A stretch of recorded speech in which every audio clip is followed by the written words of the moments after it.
Okay, hello. Welcome once again to What Does That Piece Do? My name is Joe, and today I'm going to be doing an unboxing for you.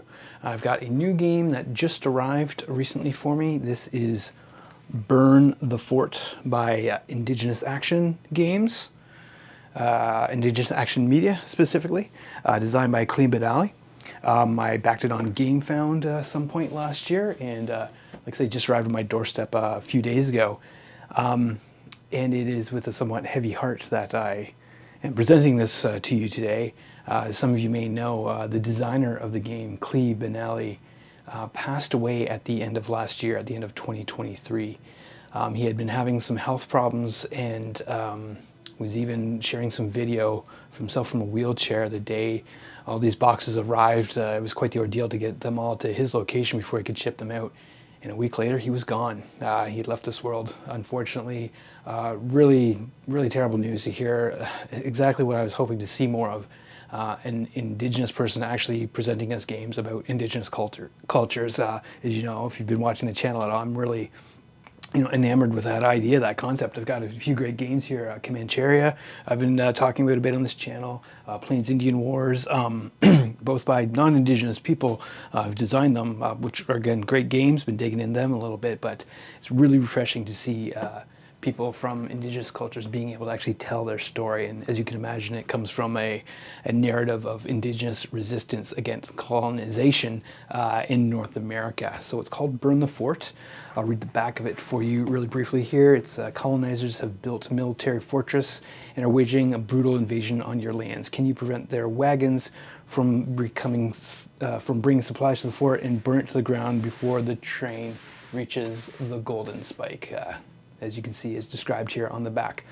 So it is a cooperative game, I believe, for 2 to 4 players ideally. Should run in about 1 to 2 hours in this. But yeah, that's what it's all about. Like, it's kind of the reverse of the sort of colonizer tropes of games that we see in a lot of other games, most games anyway, about history. They're about finding new lands, and it tends to be about encroaching upon Indigenous people's lands. So in this case, you're the Indigenous folks fighting back, and unlike things like Spirit Island, which was again kind of a fictitious setting. Well, this is a bit more rooted in reality. So yeah, let's take a look at this. I know a little bit about this game. I've watched a few videos on it and as it's being produced, but I really wanted to wait and see what it had to offer once I received it. So I know a couple of components in here, but I have not cracked this open yet at all. It did not come shrink wrapped, by the way. It just came in a box with 2 little pieces of the round sticky tape on the side to keep it intact. It's taken a little bit of a ding along the way, as you can see here. It's got a few war wounds already, but hey, it is what it is. It's got its scars already, so well, let's get into it. This is my first time cracking into Burn the Fort. Nice, neat box, by the way. Shimmery gold on the front. Very cool looking. You can see the arrowhead spear on there, a couple of faces. I believe we got either, I can't tell if that's Red Cloud or exactly who that is, but I think there's going to be some history documents in here as well. Anyway, so we've got the game guide to start things off with. This will be your rule book, I'm pretty sure. It'll tell you everything that you need to know for the player setup, sequence of play. It's got some really cool graphics in here, actually. I like the art style and everything is really neat, really conducive to, you can see some of the components are going to be pretty cool looking, really neat design and layout here.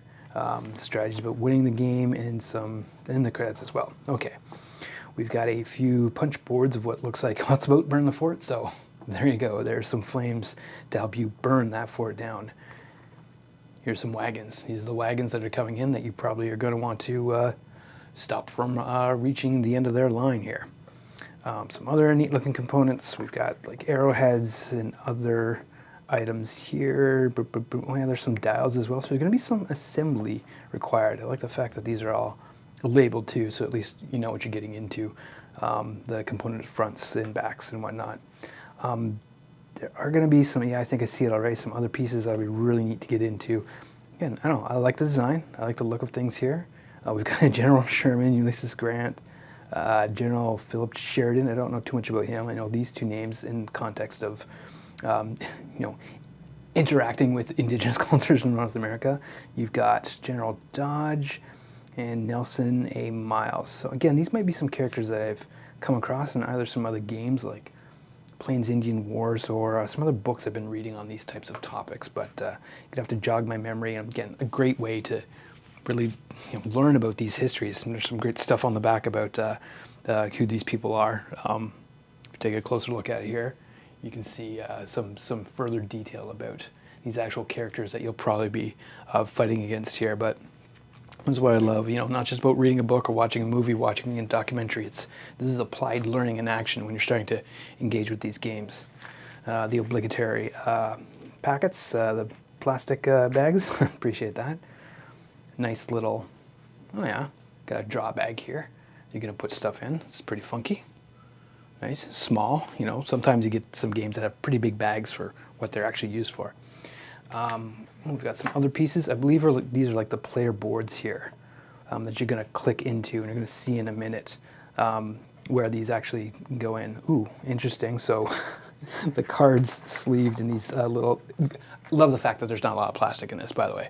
There's not a lot of plastic wrap. There was no plastic wrap that went around it. There's no plastic on the cards, but as you can see, things got tossed around a little bit here, and they're kind of scattered. So it's going to take a little bit of cleanup and organizing here as I go through these cards.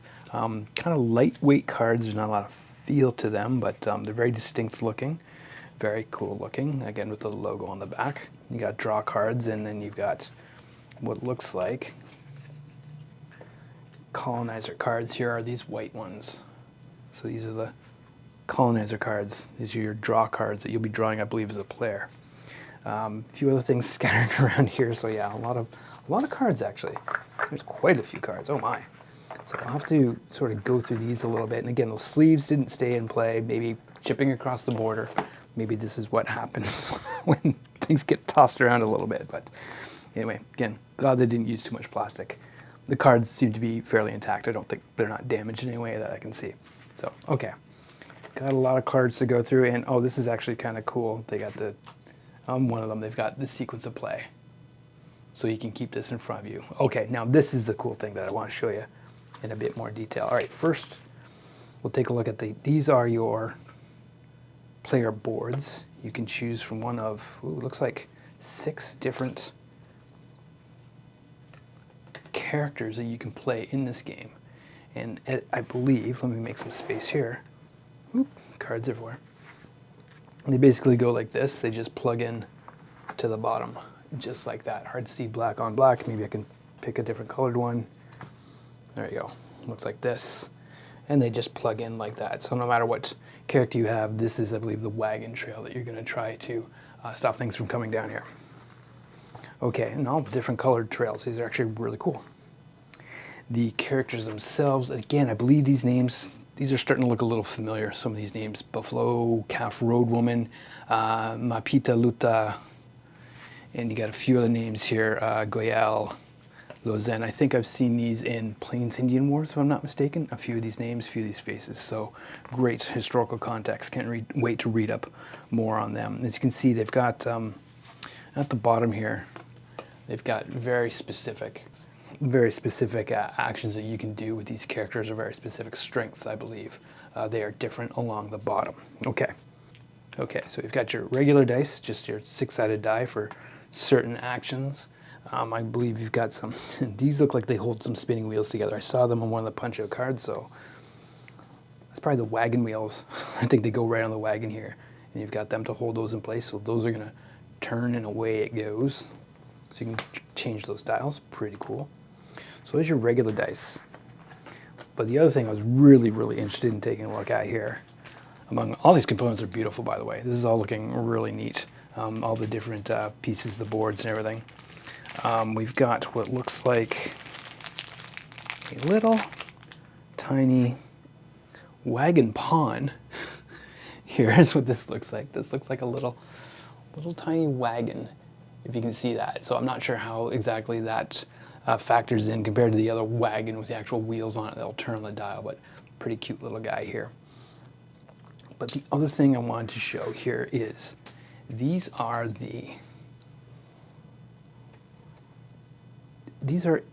I think they're called Indian dice, or native dice, however you want to call them. I'll look that up in a minute here. But these are sort of 2-sided sticks, basically, and you're going to drop them in a very specific upright fashion.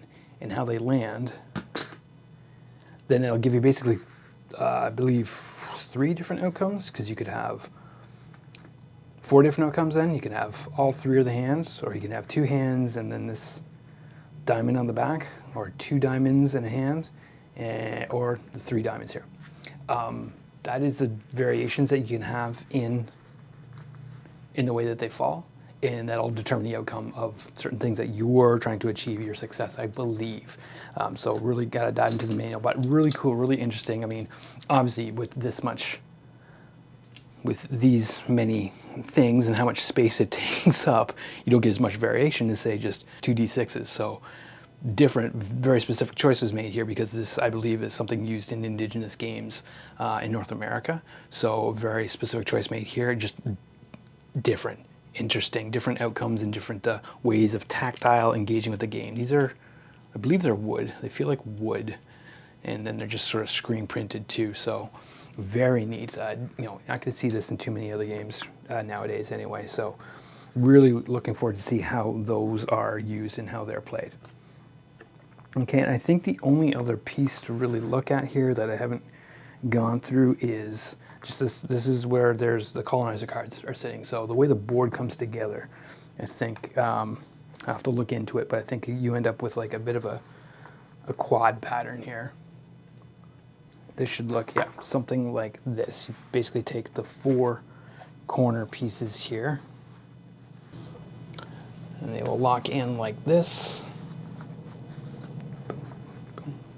And then if you have up to 4 players, obviously you've got your 4 different pieces to lock in here. These are your player boards, will go like this. So you do end up with that. Again, that diamond pattern, that's, I believe, is very specific to like Indigenous iconography. It shows up throughout the game in how it looks like this. So I think this is really cool, really neat, very thoughtful design throughout the whole game. And yeah, really interested to see how this plays out, and what sort of narratives that will be driven through this game, and you know, trying to stop that fort from taking over your space and the land that you and your people are safely and peacefully living on. That's the narrative I think that's going to emerge from this. Anyway, that is the game. Looking forward to diving into it. Like to see, you know, how clear the instructions are. I understand Klee worked a really long time on this, so hopefully put it through the paces. You know, did all the proper play testing and stuff to really figure out what nerd people are going to need to know and learn this game. If there's any clarifications that could be made, maybe I'll do a teaching video. But again, not having the original designer to rely on to ask questions and clarifications will make it very tough. I believe his partner may have helped out somewhere along the way, but I really do believe this was his baby, and it'd be really hard to like just get any clarifications or getting follow-up to make sure that we are playing the game right. So again, hopefully it's there in the guide, something that we can all dive into and enjoy, and really Benally's memory can then live on through this game. Again, really sad news to hear someone, especially so young. I think he was like my age. You know, having passed away with health complications in 2023. Really disappointing, really saddening to hear this, but he's got a legacy here now in this game. I really hope we can all enjoy it and dive into it, and looking forward to playing it and sharing it with other folks. So hope you get to play this game, and I hope I get to learn more about it and maybe bring some more stuff to you about how this game pans out for myself, and just going through indigenous narrative type games. And really looking forward to sharing more with you on this. So until then, thanks for tuning in, and hope to see you at the table someday. Cheers.